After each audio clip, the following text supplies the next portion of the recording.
want this whole podcast today to be about politics, but of course we got to touch on it a little bit. And with the Scrap Life whole thing, I recently left the company and released myself from the company. And what it came down to, it was accidental post that was released from one of the owners of the company, and it was targeted for his personal page, and it was very insensitive to the current times that we are in right now. And what was on the post isn't as important as just I didn't really stand for it, and it wasn't what my views are, and wasn't what I believe in and what I want to support.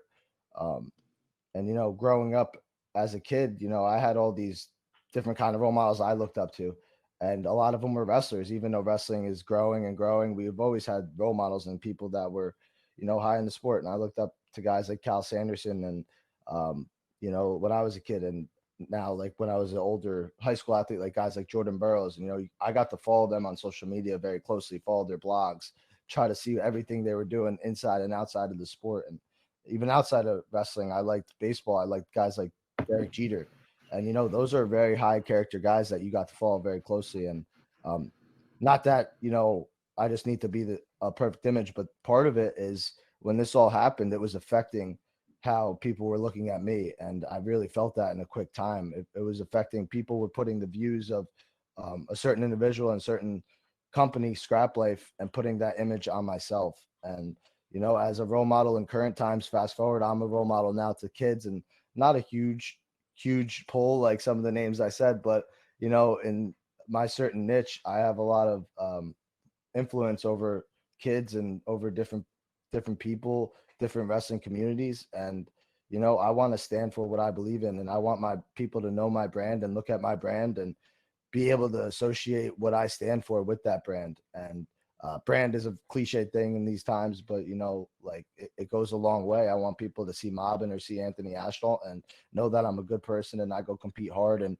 know my values and know my core personality or characteristics about myself. And not that they have to know everything about me, but in this one instance, I felt like it just exploited a lot of different issues I had with the company. And it was just something where I was like, you know what, not, this instance huge, but there was other instances too. And I just want to remove myself from who Scrap Life's trying to represent, because that's not who I am, and that's not what I want to represent.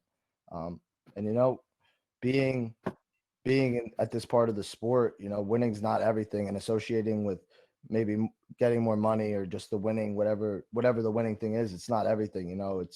It goes a lot. It says a lot about who you are, just the journey you go through and what you stand for and what you believe in. And this was an instance I felt I could use my platform for that positive change and to stand up for that.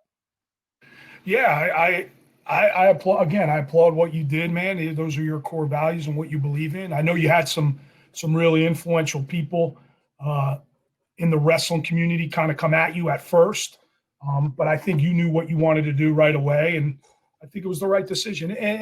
And it doesn't stop, right? It's never going to stop in this country. We just got to continue to keep giving people a platform to talk about it and to make change, and that's what we're here to do. And listen, those guys are really good friends of yours. James Green, even though you're competing with him, and Jordan Burroughs, and the tweet you got from Cormier and the relationship now you're going to have with him that's awesome. That's awesome for everybody. And I just think it was the right move. And we got to get better. We all got to get better. We touched on it a bunch last week.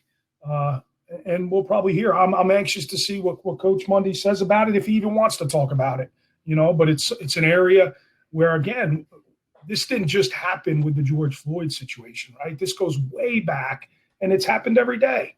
It happens every day, racism in this country. So, I'm anxious. I'm wondering if he'll touch on that, because, listen, he wrestled with the best, man. Nate Carr, Chris Campbell, Melvin Douglas, Kevin Jackson. Those guys were USA Wrestling. Of course, John Smith and Baumgartner and Gable, but those guys were USA Wrestling. The reason why we have what we have today is because of Kenny Monday and Kevin Jackson. And I'm just wondering how they were treated going through the whole process. And again, I'm not, I want to have fun with Kenny, and it's something if he wants to discuss, that's great. But yeah,